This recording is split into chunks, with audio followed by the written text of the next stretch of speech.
Dahulu kala ada dua saudara kakak laki-laki yang kaya, sedangkan si adik laki-laki yang sangat miskin. Adik laki-laki itu mencari nafkah sebagai penebang kayu. Seperti biasa, si penebang kayu pergi ke hutan rimba mencari kayu untuk dijual. Setelah mendapatkan cukup kayu, pria itu biasanya merasa kelelahan dan pergi ke kuil yang dibangun untuk roh hutan. Dia pun tidur untuk beristirahat. Roh hutan merasa kasihan kepada pria itu karena dia melihatnya tertidur di kuil setiap hari. Di sisi lain, pria itu jujur dan baik. Dia selalu membersihkan area kuil setiap hari. Ketika si penebang kayu sedang tidur, roh hutan masuk ke dalam mimpinya. Di dalam mimpi, roh hutan berkata kepada si penebang kayu, "Kamu harus mendaki gunung tinggi di dekat kuil saya. Saat kamu sampai di puncak gunung tersebut, kamu akan melihat sebongkah batu yang sangat besar. Kemudian kamu harus berkata kepada batu itu, 'Pintunya, buka pintunya,' sebanyak 3 kali. Kamu harus memasuki pintu itu ketika pintu itu terbuka. Kamu jangan takut ketika melihat banyak iblis dengan penampilan yang menakutkan mendekati kamu. Ingat, ketika kamu naik gunung, kamu harus membawa seikat makanan dan kue-kue untuk diberikan kepada roh-roh jahat itu untuk dimakan. Begitu mereka makan sampai kenyang, mereka akan membawakan emas dan berlian, tetapi kamu tidak boleh mengambilnya. Sebaliknya, kamu harus meminta kepada mereka untuk batu penggilingan ajaib. Karena batu penggilingan ajaib akan menghasilkan apapun yang kamu inginkan. Ketika penggilingan ajaib cukup menghasilkan apa yang kamu inginkan darinya, dan kamu ingin berhenti, kamu harus memberitahu batu penggilingan, 'Sudah cukup, itu cukup.' Karena tidak akan berhenti dengan kata lain selain menggunakan kata itu. Ada hal lain yang harus kamu ingat.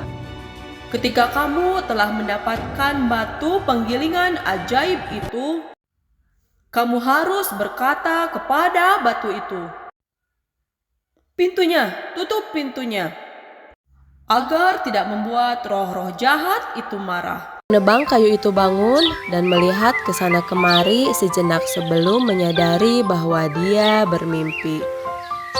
Dia berpikir, Mungkin Lokta mengatakan yang sebenarnya seperti dalam mimpi.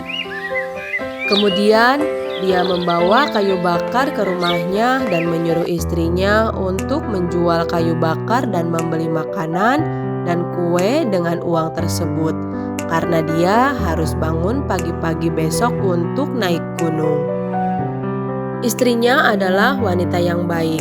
Dia tidak mengajukan pertanyaan apapun karena dia pikir itu sangat rahasia sehingga suaminya tidak mengatakan apapun kepadanya.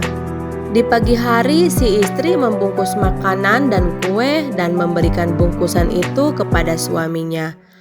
Penebang kayu menerima bungkusan itu dari istrinya dan berkata, Jangan pergi kemana-mana hari ini. Saya mungkin akan kembali pada sore hari, sayangku. Penebang kayu itu persis mengikuti instruksi roh hutan yang diberikan kepadanya dalam mimpinya. Ketika dia sampai di puncak gunung, dia melihat sebuah batu besar dan berkata kepada batu itu, Pintunya, buka pintunya, buka. Batu besar itu kemudian terbuka.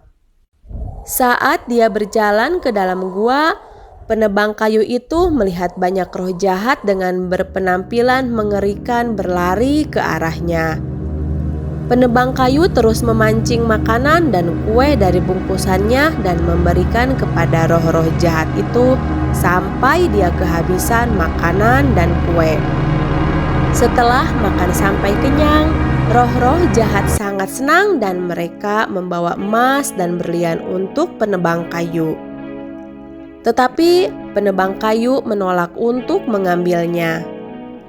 Kemudian roh-roh jahat itu berkata, "Kamu tidak mengambil emas dan berlian, jadi apa yang kamu inginkan?" Penebang kayu berkata, Saya ingin batu penggilingan ajaib. Bisakah Anda memberikannya kepada saya? roh jahat itu pergi dan membawakan batu penggilingan ajaib untuknya. Penebang kayu mendapatkan batu penggilingan ajaib dan berjalan keluar dari gua. Tetapi dia tidak lupa berkata kepada batu itu, Pintunya! Tutup pintunya! Menutup! pintu batu kemudian ditutup seperti sebelumnya. Pada sore hari, si penebang kayu membawa pulang batu penggilingan ajaib itu. Istrinya keluar untuk mengambilnya dan disimpan di rumahnya. Dia berkata, "Dari mana kamu mendapatkan batu penggilingan ini? Saya pikir kamu akan membawa sesuatu yang berharga. Kita sudah punya satu, dan mengapa kamu membeli satu lagi?" Penebang kayu menyuruh istrinya untuk tidak memberitahu orang lain tentang batu penggilingan ajaib, karena itu bukan batu penggilingan biasa, dan itu adalah batu penggilingan ajaib yang diberikan oleh roh hutan kepadanya. "Apa kamu sudah makan?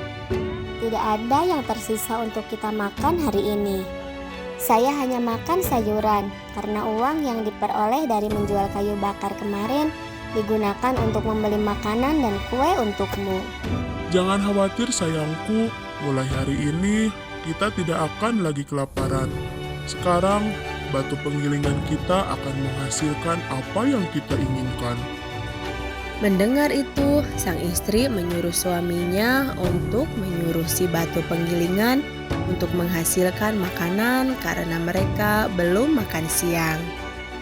Sang suami berkata kepada batu penggilingan seperti yang diinstruksikan dalam mimpinya, Oh batu penggilingan ajaib, kami membutuhkan nasi.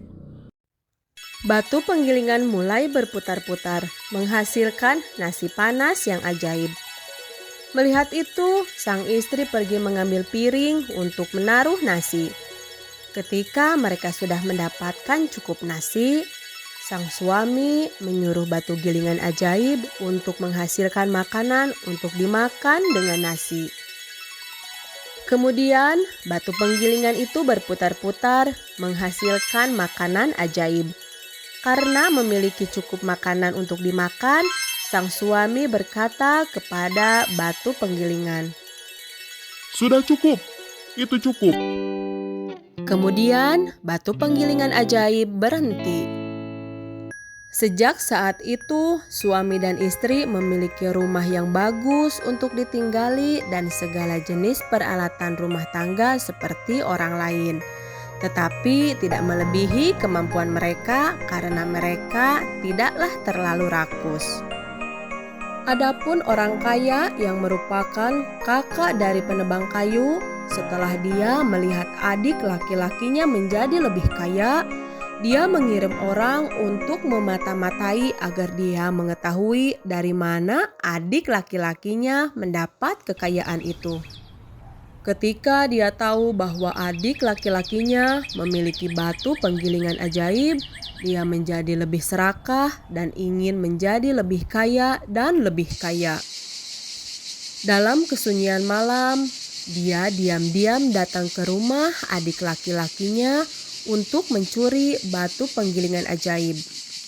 Karena takut adiknya tahu tentang hal itu, jadi dia meletakkan batu penggilingan ajaib di kapal layar dan berlayar ke tengah laut.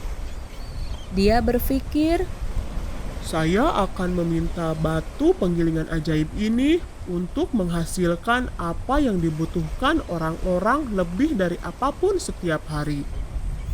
Kemudian dia berpikir bahwa yang dibutuhkan setiap hari adalah garam.